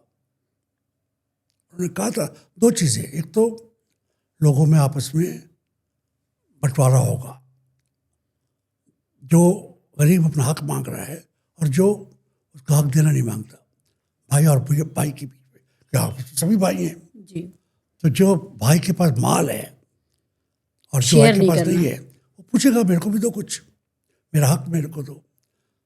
और दूसरी बात जो समझ से निकला था कि अगर तुम मेरा नाम लेके काम कर रहे हो तो यकीनन तुम सताए जाओगे, क्योंकि मेरा नाम लेके आप ऐसे काम कर रहे हो, ये समझ के शब्दों में नहीं है, ये मेरे शब्द है, कि ऐसे काम कर रहे हो जहाँ पर लोगों की सोशल ज़मीन पर भूचाल आ रहा है, जिनकी नाव डगमगा रही है क्योंकि समुद्र में उफान आ रहा है। समुद्र कौन है? जनता है समुद्र। सोशल इक्वेशन चेंज हो रही है। तो मार्क्स के बहुत साल पहले ये एक तरीके से बोला गया था कि जहाँ पर आप बराबरी बताओगे, कॉमरेडशिप बताओगे, वहाँ पर आपके ऊपर तो गाली दी जाएगी, हमले किए जाएंगे, आपको जेल भेजा जाएगा, आपके खिलाफ कानून लाए जाएंगे। आपने कहा 3 वजह से, एक तो ये था ईर्ष्या, दूसरा ये कि सोशल इक्वेशन चेंज हो रही है, गरीब बराबर होने लगा है, और तीसरा भी कुछ है। तीसरा तो है, वो भी है, क्योंकि हिंदुस्तान में कॉन्स्टिट्यूशन में सब धर्म बराबर है। हिंदू मेजॉरिटी देश है, मगर हिंदू राष्ट्र तो नहीं है। कई लोगों को शक हो जाता है कि अगर सिखिज़म, बुद्धिज़्म, इस्लाम, क्रिश्चियनिटी पनपेंगी तो शायद तादाद में हिंदू कम हो जाए। ये इस आर्गूमेंट में मैथमेटिक्स बड़ा ख़राब मैथमेटिक्स है, क्योंकि हज़ारों साल लग जाएंगे इतने बड़े देश को मुसलमान देश बनने में, या सिख देश बनने में, या ईसाई देश बनने में। उस वक़्त तक शायद या सभी धर्म खत्म हो जाए, कौन जानता है। शॉर्ट नोटिस पे तो कुछ नहीं हो रहा है, मगर खौफ पैदा किया जाता है, क्योंकि आपकी अहमियत की बात नहीं है, आपका जो राज है वो हिलता है, आपकी कुर्सी हिलती है, और आप समझते हैं कि कुर्सी अगर हिल गई, हम चले गए तो क्या होगा हमारा। अभी तक जो हमारा लोगों का हमको इज्जत मिलती थी, पैसा मिलता था, अहमियत मिलती थी, वो तो इसी वजह से थी क्योंकि इक्वेशन ऐसी थी। और यहाँ पे मैं आपको एक छोटी कहानी बताता हूँ कि आपको बताना नहीं पड़ता है कि हम कौन हैं। जब स्कूल में या कॉलेज में या नेशनल स्कूल ऑफ ड्रामा में आप सीख रहे होते हो, ड्रामा सीख रहे होते हो, तो ड्रेस रिहर्सल से पहले ही कई बारी रिहर्सल्स होती हैं, उसमें आपने कपड़े नहीं पहने होते हैं। अगर आप राजा हैं या पुरोहित हैं या फादर हैं, तो आप जब भीड़ में जाते हैं, ड्रेस रिहर्सल नहीं हो रही है, मैं कैसे पता लगेगा कि आप राजा हैं? बाकी लोग आपकी तरफ कैसे देख रहे हैं? अगर सब सजदा कर रहे हैं तो आप राजा हैं, तो जब सजदा करना बंद कर देंगे तो आपका राज नहीं रहेगा। ये बराबरी का सवाल है। डॉक्टर साहब, ये भी तो हो सकता था कि जो पहला कारण आपने बताया जलन, उस पर आते हैं कि ये लोग ये काम कर रहे हैं, इतना अच्छा काम कर रहे हैं, मकबूल हो रहे हैं, पॉपुलर हो रहे हैं, तो इसके जवाब में हम इनसे बेहतर करेंगे। जैसा कि मैंने कहा कि एग्नोस्टिक किंग ने रोमन रूल में वहाँ पर ये कहा कि अगर क्रिश्चियंस से तुम्हें जीतना है और जनता को वापस लाना है तो उनसे ज़्यादा सेवा करो, तब होगा। यहाँ पर भी तो ये हो सकता था कि पूरा स्ट्रक्चर आपके पास है, आप सरकार को इस्तेमाल कर सकते हैं और सरकार का मैंडेट है जनता की सेवा करना, तो आप भी तो सेवा कर सकते थे। तो क्या वो लोग जो फ्रिक्शन क्रिएट कर रहे हैं, जो नन्स पे हमला करते हैं, जो हॉस्पिटल्स पे हमला करते हैं, क्रिश्चियन सिस्टम्स पे हमला करते हैं, क्या वो लोग बदले में कोई स्ट्रक्चर बना के दे रहे हैं कि अगर यहाँ ना जाएं वो गरीब लोग, एक्सक्लूडेड लोग, हाशियाग्रस्त समाज, तो उनके लिए एक दूसरा पैरेलल सिस्टम है? ऐसा हो रहा है क्या? देखिए, चैरिटी चेकबुक से नहीं होती है। चैरिटी की भावना CSR से नहीं आती है, इंसान के दिल में पैदा होनी चाहिए। आज अगर आप देखें, एजुकेशन और मेडिसिन बहुत ही प्रॉफिटेबल बिजनेसेस बन रहे हैं। आज सबसे बड़े बड़े स्कूल, जैसे आपने खुद ही कहा, सबसे बड़े बड़े हॉस्पिटल कॉर्पोरेट हैं, इंडस्ट्रीज हैं, वहाँ पे डॉक्टर्स कॉन्ट्रैक्ट पे लिए जाते हैं, वहाँ पे हेड्स ऑफ डिपार्टमेंट्स और उनकी जो इर्द गिर्द के डॉक्टर्स हैं फॉर सेल हैं, उनको तारीफ दी जाती है कि आप इतने पेशेंट्स लाइए, इतनी आप प्रॉफिट दिखाइए। अगर वो प्रॉफिट नहीं दिखा पाते हैं तो चले जाते हैं। आपकी नाखून का दर्द होगा, डॉक्टर आपको ये ज़रूर कह देगा कि आप चल पाते हैं, आपकी घुटने ठीक है, ओवर प्रेस्क्रिप्शन। आप नी सर्जरी क्यों नहीं करा देते? जी जी। आप गए थे नाखून के दर्द के लिए, आपको हिदायत दी गई कि आपको सर्जरी, और वो भी हाईटेक सर्जरी की ज़रूरत है। रोबोटिक्स तो बाद में आ जाते हैं, ये जो सिलिकॉन, स्टील में, टंगस्टन, नी रिप्लेसमेंट, हाँ, तो कुछ तो बहुत ज़रूरी होते हैं। मेरी टांग में खुद भी रॉड्स और प्लेट्स लगी हुई हैं, कुछ की ज़रूरत नहीं होती, कुछ की ज़रूरत नहीं होती। कॉर्पोरेट सेक्टर में जो मेडिसिन और स्कूल्स को कॉर्पोरेटाइज कर दिया है, मैं कम्युनलाइज के क्या उसकी बात नहीं कर रहा हूँ, कॉर्पोरेटाइज्ड एजुकेशन और कॉर्पोरेटाइज्ड मेडिसिन नहीं चलेगी। नहीं, तो वो लोग जो एक टोकरा मांगता हूँ आपको, और यहाँ पर सिर्फ कॉर्पोरेशन ही नहीं, कई गॉड पीपल जिनको आप कह सकते हो, जिनका खुद दार्शनिक हैं, खुद रिलीजियस पीपल हैं, कॉर्पोरेट नहीं है, मगर उनके नाम पर और उनकी इजाज़त से कॉर्पोरेट हॉस्पिटल्स बने हैं। मैंने आपको वेल्लोर की एक बताया, वेल्लोर में रूरल मेडिसिन लोगों को किस तरह पनपाना है, किस तरह उनको सेहत उनकी ठीक करनी है, माँ, नवजात माँ, छोटा बच्चा, उसकी क्या तीमारदारी करनी है, प्रेग्नेंट वुमेन्स के लिए क्या चाहिए। आजकल टीवी पे दिखाने के अलावा प्रेग्नेंट वुमेन के लिए कितनी कैलोरीज चाहिए, कितने विटामिन चाहिए, नहीं मिल रहे हैं। जो उनके लिए प्राइमरी हेल्थ सेंटर्स खोले गए हैं, है नहीं वहाँ पर कुछ। नई माँ को जब तक आप पोषण नहीं देंगे, बच्चा कैसे उसका सेहतमंद पैदा होगा। कॉर्पोरेट बहुत बड़े बड़े हॉस्पिटल्स रिलीजियस ऑर्गेनाइजेशन ने भी खोले, एक आधे को ऐसा ही भी, मगर ज़्यादातर दिल्ली के पास एक बहुत ही बड़ा पूरा मेडिकल सिटी आप कह सकते हो, एजुकेशन सेंटर कह सकते हो, दोनों चीज़ें बनी है। मगर उसको अगर आप बोर्ड हटा लें तो कॉर्पोरेट हॉस्पिटल है। नाम लेंगे क्या? नहीं, नाम ले। ओके, कोई बात नहीं जी। अल्लाह मियाँ देख रहे हैं जी। तो डॉक्टर साहब, ये तो बात हुई सर्विस ओरिएंटेशन से प्रॉफिट ओरिएंटेशन की तरफ चीज़ें जा रही हैं। तो जो लोग फ्रिक्शन पैदा कर रहे हैं और क्रिश्चियन मिशनरीज द्वारा चलाए जा रहे हॉस्पिटल्स और स्कूल्स को बंद कराना चाहते हैं, वो तो एक तरह से कॉरपोरेट सिस्टम के लिए रास्ता तैयार कर रहे हैं, जगह खाली करवा रहे हैं। जब यहाँ पर ये वैक्यूम आ जाएगा तो कोई धन्ना सेठ आ जाएगा और वो बड़े चमकीले पत्थर वाला हॉस्पिटल बनाएगा जिसमें शीशा स्टील लगा होगा, और वो उसको देख करके गरीब तो अंदर जाने से भी घबराएगा, मिडिल क्लास चौपट होकर के गरीब होकर के बाहर आएगा, यही होगा। तो ये तो पूरा फिर तो कैपिटलिस्ट प्रोजेक्ट है ना। अगर क्रिश्चियन मिशनरीज की जो सेवा है उसको सेवा रोकना है, उस रोक के बाद तो कॉरपोरेट ही आना है। जो मेरी आइडियोलॉजिकल प्रेडिलेक्शंस हैं, जिस भावनाओं में पढ़ा लिखा हूँ, बड़ा हुआ हूँ, और अब 78 साल में तो काफ़ी हो गया हूँ, वहाँ पे जो आपने कहा 100% मैं यही सोचता हूँ। कॉर्पोरेटाइजेशन,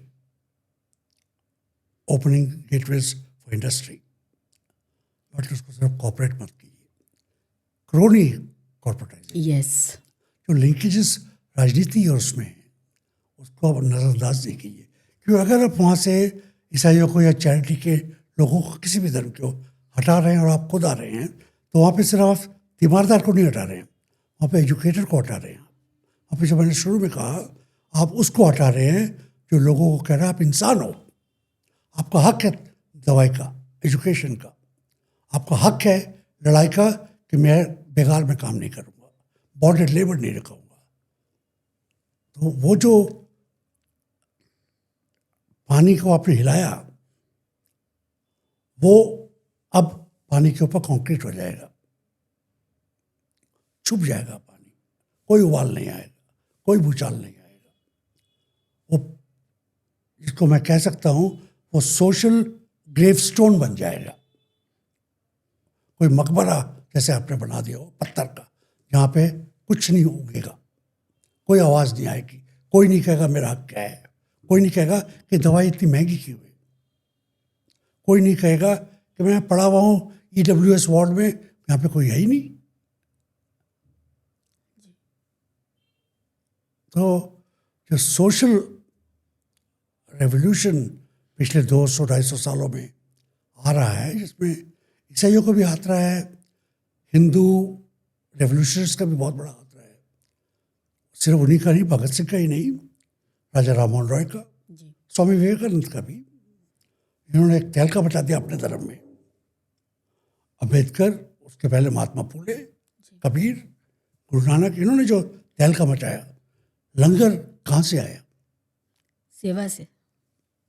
इकट्ठा बैठ के खाना खाना है, इकट्ठे बैठेंगे, सब खाना खाएंगे, कोई छुआछूत नहीं रहेगा। हालांकि कोई भी धर्म, जैसे मैंने कहा ईसाई धर्म, कुछ जात पात तो आई गई है। तो ये जो आप कह रही हैं कि क्यों ईसाइयों की इंस्टीट्यूशंस पर हमला हो रहा है, फादर्स पे, चर्चेस पर हमला हो रहा है, उसका एक अलग आर्गूमेंट है।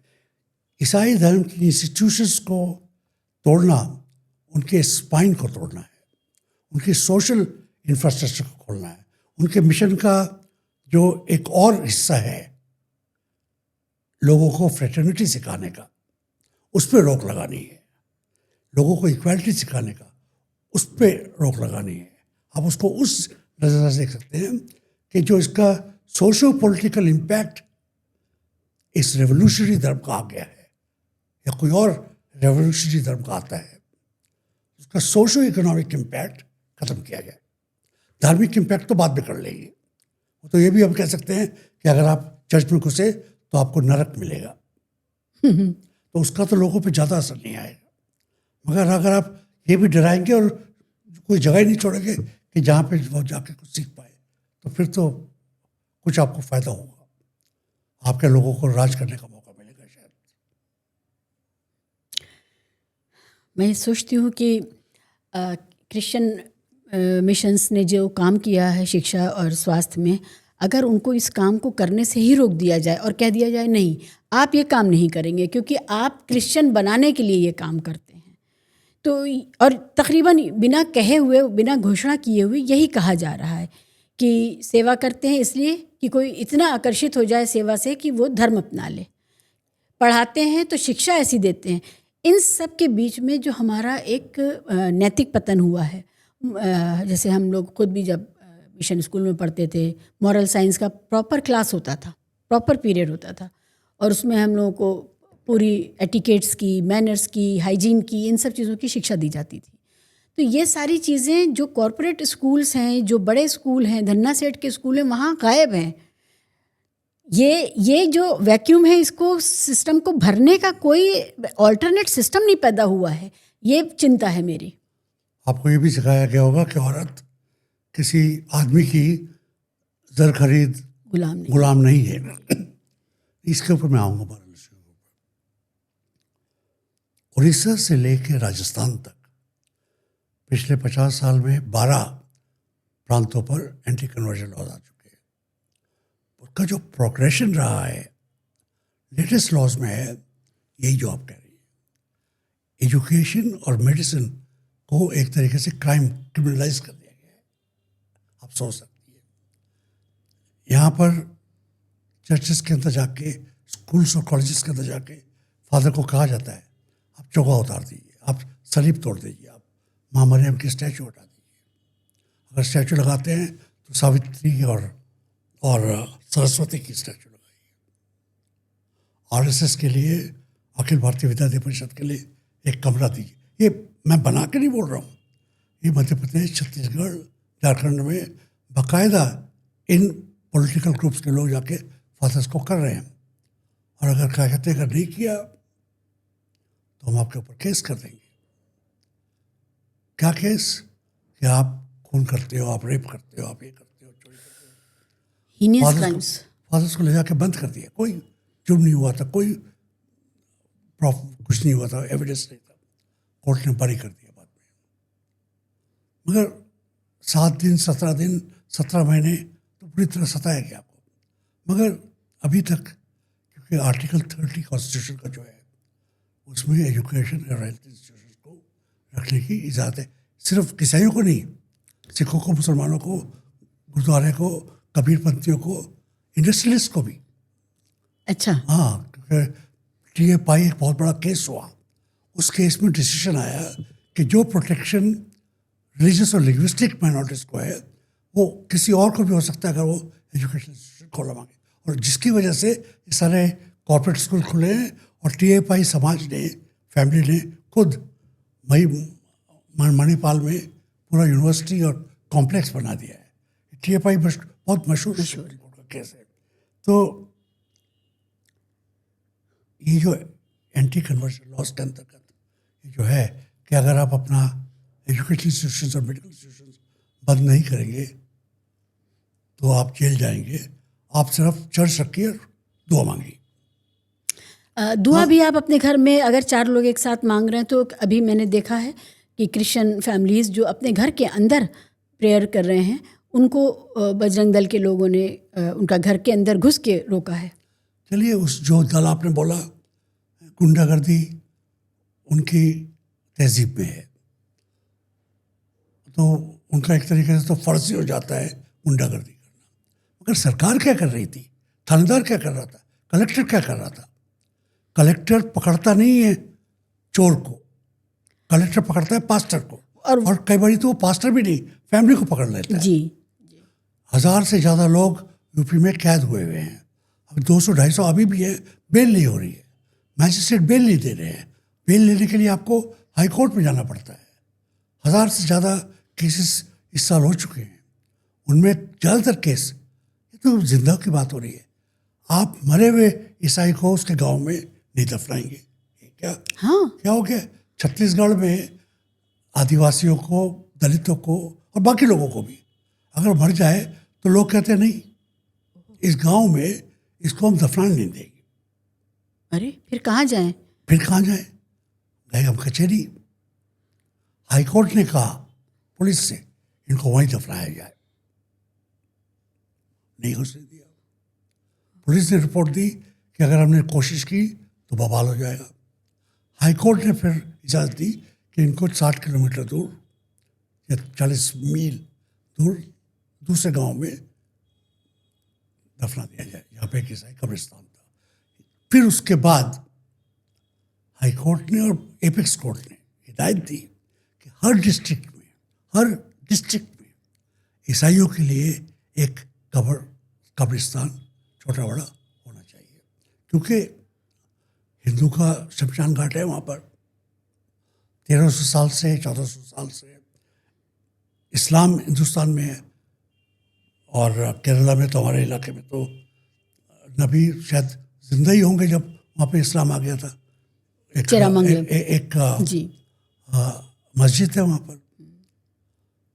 तो उस वजह से अब किसी भी बड़े गांव में एक मस्जिद, एक मदरसा, एक कब्रिस्तान आपको मिल जाएगा। मुसलमान भिखारी भी मिल जाए, मर जाए तो उसको बाइज्जत कब्र में डाला जाएगा। वैसे अब कब्रिस्तानों पर भी हमले हो गए हैं, लेकिन स्ट्रक्चर है, अभी तक तो है।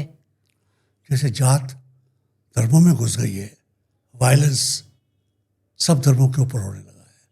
अब मुसलमानों के ऊपर तो और भी हमले होते हैं, कानूनी हमले बहुत ज़्यादा बड़े हैं फिजिकल हमलों से, मगर जो हमले सिखों पे हो रहे हैं। जी। जब आप धर्म पे हमला करेंगे कानून की आड़ में, तो उसमें आपको तलवार चलाने की ज़रूरत नहीं होती। वहाँ पे आपको 2000 लाशों को ज़मीन में दफना के छुपाने की, सब्जी बोने की ज़रूरत नहीं पड़ती है। कानून लाएंगे, दिल दहल जाएगा पूरी कौम का दिल दहल जाएगा। तो उस पर मेरे को काफ़ी एतराज़ है। तो मैं आपको बता रहा था कि जो आपने कहा था कि यहाँ पर दफनाने में वाला घर के अंदर ना नमाज पढ़ सकते हैं, ना प्रेयर कर सकते हैं। इस देश में कुछ हो गया है जी। कुछ कोड़ आना शुरू हुआ है, मेरे ख्याल से उसका इलाज करना पड़ेगा। एक डिस्कोर्स ये भी हो सकता था कि हर धर्म का जो बेस्ट है और जो इंसानियत के काम का है उसको प्रमोट करती, ये सरकार भी करती और समाज भी करता। बजाय इसके धर्म पर हमला किया जाता है, सिखों पर हमला हो रहा है और बाकायदा हो रहा है। वो किसी भी तरह की अपनी बुनियादी ज़रूरतों की भी बात करें तो उन्हें खालिस्तानी, देशद्रोही और फंडेड कनाडा के कुछ गिरोहों का नाम लेके कह दिया जाता है। ईसाइयों पर हो रहा है, मुसलमानों पर हो रहा है, नास्तिकों पर हो रहा है, सब पर हो रहा है। लेकिन इन सब के पास इंसानियत को देने के लिए जो बेस्ट था वो उसको समेटने की, सहेजने की कोशिश नहीं हो रही है। ये बहुत दुखद पहलू है भारत के लिए इस समय। अकबर ने दीन इलाही बनाने की कोशिश की, उस बहस में मैं जाना नहीं मानता। सब धर्मों का अच्छी बात लेके तो कॉन्स्टिट्यूशन बना है। जी। कॉन्स्टिट्यूशन में फ्रेटर्निटी कहाँ से आई है, इक्वालिटी कहाँ से आई है? ईसाइयों से, मुसलमानों से कहाँ से आई है? उसमें जो कबीर के दोहे हैं नानक से आए हैं, तो सब धर्मों के अच्छाइयाँ वहाँ पर आई हैं। तो एक धर्म की धार्मिक पुस्तक भी वो बेस्ड नहीं है, कोई मनु कोड नहीं है, वो कॉन्स्टिट्यूशन है। उसमें धर्म ने जो सिखाया है 2000 साल में, equality, parity, rule of law, वो लॉ जो हर के हिस्से की बात करता हो, वो लॉ नहीं जो आपको बांट देता हो। लॉ भी दो किस्म के होते हैं। एक लॉ कहता है कि आप अछूत हैं, एक लॉ कहता है कि नहीं, आप मेरा भाई है। तो बहुत बड़ा चेंज हो जाता है।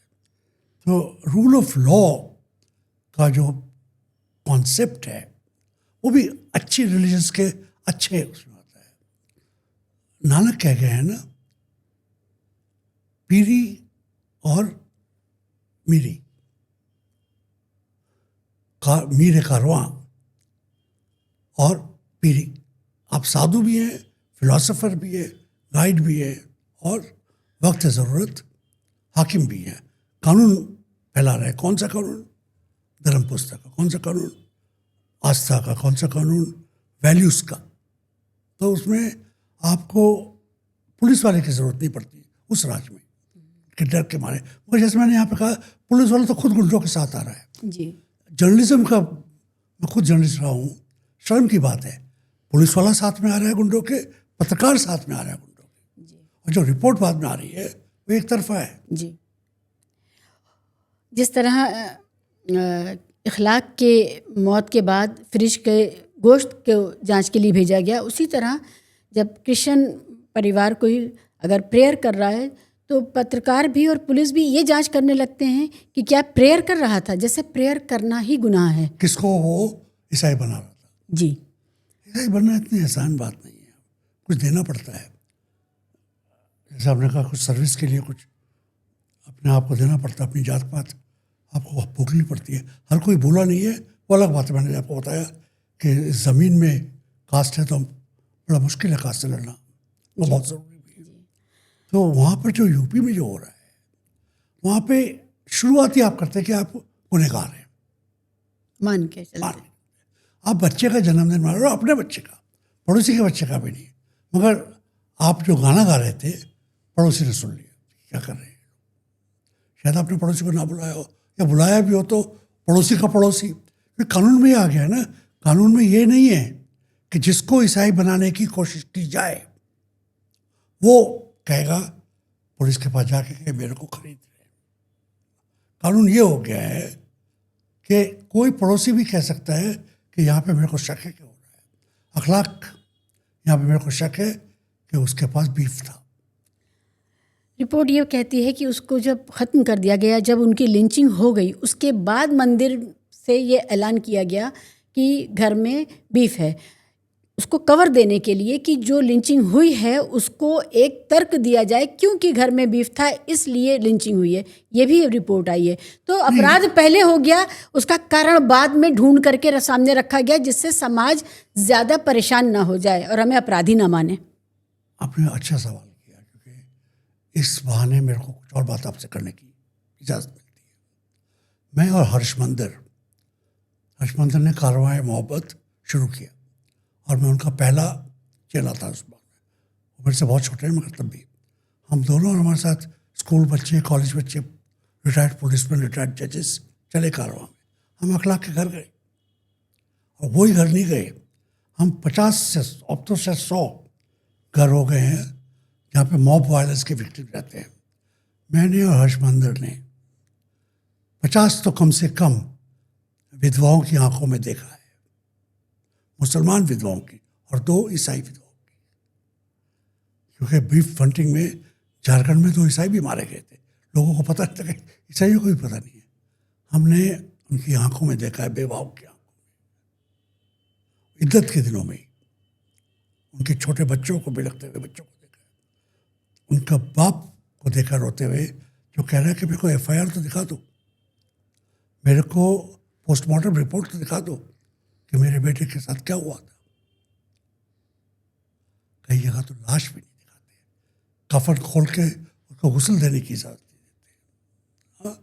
वहाँ से जब बात निकलती है, डर जो खौफ आता है, मेवात में लोगों ने गाय पालना बंद कर दिया, भैंस ही भैंस, भैंस ही भैंस। जहाँ पे मैं Mewat as a college student जाते थे, वो एक इलाका था जहाँ पे स्टडी किया जाता था, भैंस होती थी वहाँ पे, पता नहीं लगता था कौन मुसलमान है कौन हिंदू है। आज खौफ। तो मेरा ख्याल है जो मॉब वायलेंस हुआ, अखलाक, ये सब शहीद हैं। वो जंग जो फिर की इस देश के ऊपर हो रही है, देश के ज़मीर के ऊपर, देश की कॉन्स्टिट्यूशन के ऊपर, उसमें ये लोग शहादत आ गई है। उनके हाथ जो गुंडे, पॉलिटिकल एक्टिविस्ट एक ख़ास मानसिकता को फैलाने की कोशिश कर रहे हैं। दूसरी जगह गए थे, अब दिल्ली के पास से, वहाँ पर एक आदमी को गोद के मार दिया गया था। जवान लड़के लड़कियाँ भी आए, चाकू नहीं थे उनके हाथ में, किसी के हाथ में स्क्रू ड्राइवर था, किसी के हाथ में पेन था। तो उस बच्चे को किस तरीके से मारा गया। और पुलिस वो आधा ही मरा था शायद जब पुलिस आई। पुलिस उसको ऐसे ले जा रही थी जैसे वो कोई मरी हुई गाय को ले जाते हैं या बकरी को ले जाते हैं, हाथ और टांग पकड़ के। वो पानी मांग रहा है, उसको पानी नहीं दे रहे हैं। वो पानी की प्यासा मर गया बेचारा। मैं ईसाई हूँ, मुसलमान नहीं हूँ। मेरे साथ मंदिर सरदार हैं, एथिस्ट हैं, हमारे साथ हिंदू, बाकी लोग सब हिंदू थे, सब कांप गए। तीसरी जगह गए जयपुर के पास, खून के धब्बे अभी भी थे। आदमी ने उसको हुआ कि मेरे को एक मुसलमान मारना है अपनी इज्जत के लिए, अपने देश की इज्जत के लिए, जो भी उसको पढ़ाया गया होगा। उसको कोई मिला ही नहीं। उसके पास एक सब कॉन्ट्रैक्टर जो काम करता था, उसने टेलीफोन करके उसको एक जगह जंगल में बुलाया। खुद गया वहाँ पर, अपने नेफ्यू के साथ ले गया, कैमरास ले गया साथ। उसको बुलाया, पकड़ के उसका गला तराश दिया, उसको ज़िबा कर दिया जैसे कोई बकरी हो। और उसका 14 साल का नेफ्यू सब फिल्म कर रहा है। 14 साल के लड़के से हाथ से कैमरा हिला नहीं। हमने वो फिल्म देखी जब हम गए, मैं और हर्ष। और तब वो जब वो थोड़ा जिंदा था तब उसको जलाया भी। एक मिनट, जब मैं और हर्ष गए वहाँ पर, खून के धब्बे अभी भी थे। मेरे फ़ोन में शायद वो अभी भी होंगे। वो पूरा मरा भी नहीं था और उसको जलाने की कोशिश की, पूरा जला भी नहीं पाए। और यहाँ पर शर्म पूरी नहीं हुई। उसके डिफेंस में, उस गुनहगार के, कातिल के डिफेंस में एक फंड बनाया गया कि इसके लीगल डिफेंस कौन सा होगा। सबसे बड़े से बड़े लॉयर्स बुलाए गए और लाखों की तादाद में रुपये जमा किए गए, उसको डिफेंड किया जाए। इसको एक कहते हैं हम लोग कॉम्प्लिसिटी। कितने लोगों का ये जो खून हुआ, इसके दाग कितने लोगों के पहलू पे लगे होंगे, कितने लोगों के हाथ में लगे होंगे। और अदालत का घेराव किया। मैं और हर्ष गए, हमारी बस के ऊपर पथरा हुआ और रामलीला में उसकी झांकी निकाली गई। हमारा ये हिंदुस्तान है, हमको शर्म आनी चाहिए। कोई बात जो आप कहना चाहते हो, जो जहन में हो, कोई मैसेज आज के दिन? बड़ा दिन का मौका है, इसमें बात खुशी की होनी चाहिए। बात होनी चाहिए जो ईसा मसीह की बात से आगे बढ़ी थी। पैदा हुए थे, आपको पता है 2000 बच्चे मारे गए थे, क्योंकि राजा को शक हो गया कि कौन आदमी आ रहा है जिसके ऊपर भविष्यवाणी हुई है कि वो तुम्हारे लिए खतरा बनेगा। तो उसने कहा फला तारीख से लेकर फला तारीख तक जितने बच्चे पैदा हुए सबको मार डालो। राजा का हुक्म तो सब कत्ल हो गए। तो ईसाइयों के ऊपर अत्याचार हो और उनकी वजह से दूसरे इंसानों पर भी अत्याचार हो, हिस्टोरिक है। मगर लोग मिलने आए कि कौन आया है, और जैसे कहा गया, rejoice for unto us a son is born, unto us a saviour is given. प्यारा बच्चा पैदा हुआ है आपको, और जो जिसके बच्चे ना हुए हो, जो 50 साल से बांझ औरत, अभी गुजरात से बात आई है, 75 साल की उम्र में उसकी बच्ची हुई है, तो जो इतने दिनों से बांझ है, और हिंदुस्तान में तो लड़के की चाहत होती है, उसके घर में अगर बेटा आ जाए तो दिवाली हो जाती है, बड़ा दिन हो जाता है। उसके बाद जो आता है, for unto you a saviour is born, आपको बॉन्डेज से रिलीफ दिलाएगा, आपको बीमारी से दिलाएगा, आपको जो आप बॉन्डेड लेबर बन गए हो हरियाणा में किसी ईंट की भट्टी में, सरकारों के आइडियोलॉजीज की आपकी जो बॉन्डेज हो गई है, उससे आपको मुक्ति मिलेगी। आपका दिमाग, आपकी रूह, आपका जिस्म सब आज़ाद हो गए। आपने बताया कि ईसा मसीह ने कहा था कि तुम पर तकलीफ़ें आएंगी, और तुम ईसाई हो इसलिए भी तुम पर तकलीफ़ें आएंगी, और इसके बावजूद तुम्हें खिदमत करनी है, सेवा करनी है, सर्विस करनी है। तो इस जज्बे को जीने वाले रात दिन इंसानियत की सेवा करने वाले, मिशन भाव में लगे हुए इंसानियत के सेवकों को आज का दिन मुबारक, ख़ास और पूरी इंसानियत को भी बहुत मुबारक। और जो मिशन का काम क्रिश्चियंस सारी दुनिया के लिए कर रहे हैं, और भारत जैसे देश में जहाँ जाति पात, ऊंच नीच ये सब है, वहाँ सबके लिए शिक्षा, सबके लिए स्वास्थ्य, जो बाद में सरकारों को मैंडेट करना पड़ा, वो पहले क्रिश्चियंस लेकर के आए। उसके लिए सबको बहुत मुबारकबाद। आप सब लोग बहुत बड़ा काम कर रहे हैं, किंतु परंतु आपका तहे दिल से शुक्रिया अदा करता है। मेरी Christmas. Merry Christmas to you and to all those who are seeing this program.